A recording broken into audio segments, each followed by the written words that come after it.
వర్చువల్‌గా చేయడానికి అమరావతికి రావాల్సిన అవసరం లేదు. ఎక్కడి నుంచైనా వర్చువల్‌గా చేయొచ్చు. ఏదో రియల్‌గా అంటే ఫిజికల్‌గా ఉన్న కట్టడానికి ఏదైనా ఇట్లా రిబ్బన్ కటింగ్ చేయడమో, లేకపోతే ఇట్లా లాగడమో ఏదో చేస్తే సరే శంకుస్థాపన చేశాము అనేది ఉంటది. అన్నీ వర్చువల్‌గా చేశారు. ఎందుకంటే ఆన్‌లైన్‌లోనే కనిపిస్తాయి ఈ అద్భుత కట్టడాలు. నిజంగా ఎక్కడ కనిపించవు. సో, అంటే మనకు తెలియందేముంది.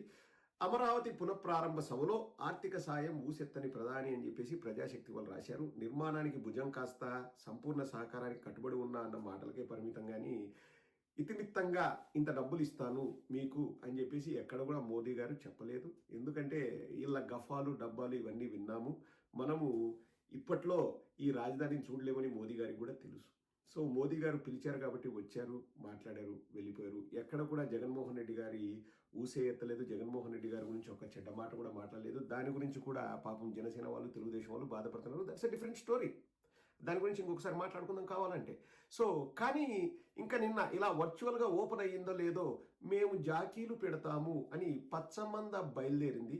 కానీ ఆ జాకీ ఫెయిల్ అయింది. హైడ్రాలిక్ జాకీలో గ్రీస్ లేక జాకీ పైకి లేదు. అంటే ఇక్కడ విచిత్రం ఏంటంటే వాళ్ళ స్టూడియోలో కూర్చొనే ఆ జాకీని పడుకోబెట్టారు అక్కడ ఉన్న పులిసిపోయిన పకోడీ ప్యానెల్లోని కొందరు సభ్యులు. ఇటువంటివి కూడా అప్పుడప్పుడు జరుగుతుంటాయి. That's the beauty. ఇప్పుడు ప్రజలందరూ ఒకటే అంటున్నారండి. అదేంటంటే చంద్రబాబు నాయుడు గారు డయాఫ్రమ్ వాల్ ముందు గట్టి కాఫర్ డ్యామ్ కంటే కూడా అసలు పూర్తి కావాల్సిన పోలవరాన్ని పడుకోబెట్టాడు. అసలు పోలవరం ఎప్పుడో పూర్తి కావాల్సింది డయాఫ్రమ్ వాల్ ముందు గట్టి కాఫర్ డ్యామ్ అనేది ఏంటండి? కాఫర్ డ్యామ్ అంటే అక్కడ నీళ్లను డైవర్ట్ చేసి ఆ ఏరియా కన్స్ట్రక్షన్కి అనువుగా పెట్టడమే కాఫర్ డ్యామ్. అంటే ఇప్పుడు కాఫర్ డ్యామ్ అంటే ఆ పక్క ఈ పక్క ఒక ఏమంటారు కట్టడాలు కట్టారు అనుకోండి, మధ్యలో వాటర్ ఉండవు. అప్పుడు అక్కడ ఏం చేస్తారు? డయాఫ్రమ్ వాల్ కడితే అది క్యూరింగ్ చేసుకొని, అది ఎందుకంటే భూమి లోపల కట్టాలి కదా, అది ఉండడానికి సరిపోతుంది. కానీ కాఫర్ డ్యాములు కట్టకుండానే డయాఫ్రమ్ వాల్ కట్టాడు. తర్వాత కాఫర్ డ్యాములు కట్టాలి అంటే కాఫర్ డ్యాములు కూడా పూర్తిగా కట్టలేకపోయాడు. ఎందుకంటే నీళ్ళ ఉధృతిని ఒకేసారిగా మనం ఆపేస్తే ఈ డైవర్షను అవి కాకుండానే మనం ఆపేస్తే మొత్తం డ్యామేజ్ అయ్యే పరిస్థితి ఉంది. కాబట్టి కాఫర్ డ్యాములు కూడా గ్యాపులు పెట్టాడు. తర్వాత ఆ గ్యాపుల్లో నుంచి నీళ్లు వెళ్ళి డయాఫ్రమ్ వాళ్ళని కొట్టిపడేసింది.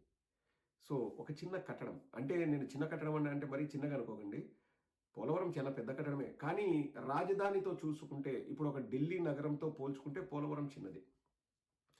అండ్ రెండవది ఆ రాజధానిలోనే ఏవో కడతా అని గత 5 ఏళ్ళలో ఏం చేశాడు? టెంపరీ బిల్డింగులతో సచివాలయము అలాగే హైకోర్టు అవి కట్టాడు. సచివాలయంలో పిల్లవాడు ఉచ్చబోసిన నీళ్లు కారుతాయి. అది మనం అన్నీ చూసినాం. ఇదేదో నేను చెప్పడం కాదు. ఇక మూడవది సింహాచలంలో గోడ, టెంపరీ గోడ అని 7 మంది ప్రాణాలు తీశారు. అసలు పోలవరం సరిగా కట్టలేనోడు, టెంపరీ బిల్డింగులు కూడా సక్కగా కట్టలేనోడు మళ్ళీ 5 ఏళ్ల కాలంలో. అండ్ సింహాచలంలో ఎప్పటి నుంచో నీకు టైం ఉన్నా నువ్వు దాన్ని పూర్తి చేయక ఆగమేఘాల మీద 6 రోజులు 10 రోజుల ముందర నువ్వు గోడ కట్టించి 7 మంది ప్రాణాలు తీసిన నువ్వు రాజధానిని 3 ఏళ్లలో, అది కూడా ఇది 1,00,000 కోట్ల రాజధానిని 3 ఏళ్లలో కట్టేస్తాడంట. ఒక ఎయిర్పోర్ట్ కట్టడానికి 10 ఏళ్ళు పడుతుందండి మినిమం. అంటే ఏది కట్టడం అంటే గోడలు పైకి ఒక నిమిషంలో లేపొచ్చు.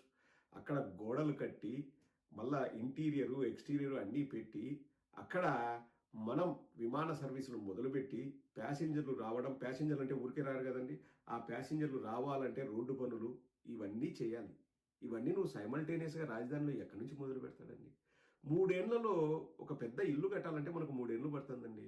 3 ఏళ్లలో రాజధానిని మొత్తం కట్టి చూపిస్తాడంట 60,000 కోట్లు 1,00,000 కోట్లు అని. ఇంకా అది ఎంత హాస్యాస్పదంగా ఉంటుందంటే, ఆ చూపిస్తా అని చెప్పడానికి 500 కోట్లు 700 కోట్లు ఖర్చు పెట్టాడంటండి నిన్న. ఇంకా తలుచుకుంటేనే బాధేస్తుందండి. ఎవరి డబ్బు? మీ డబ్బు. వాళ్ళ ఆర్భాటాలకు, వాళ్ళ గొప్పలకు, వాళ్ళ డబ్బాలకు, వాళ్ళ గఫాలకు మీ డబ్బులు వాడుకుంటారు. సో అలా ఇంకా వర్చువల్గా శంకుస్థాపన చేశారో లేదో, చెల్లికి పెళ్ళి మళ్ళీ అన్నట్లు ఇంకా పొలోమని ఇంకా పచ్చ మీడియా ఇంకా రావడమే ఎత్తుకుంటుంది చూడండి. ఇంకా జాకీ అసలు వెంకటకృష్ణ వీర జాకీ పెట్టాడు. అది ఫెయిల్ అయింది, అది వేరే విషయం. కానీ వీర జాకీ పెట్టడానికి ట్రై చేస్తాడు ఒకసారి.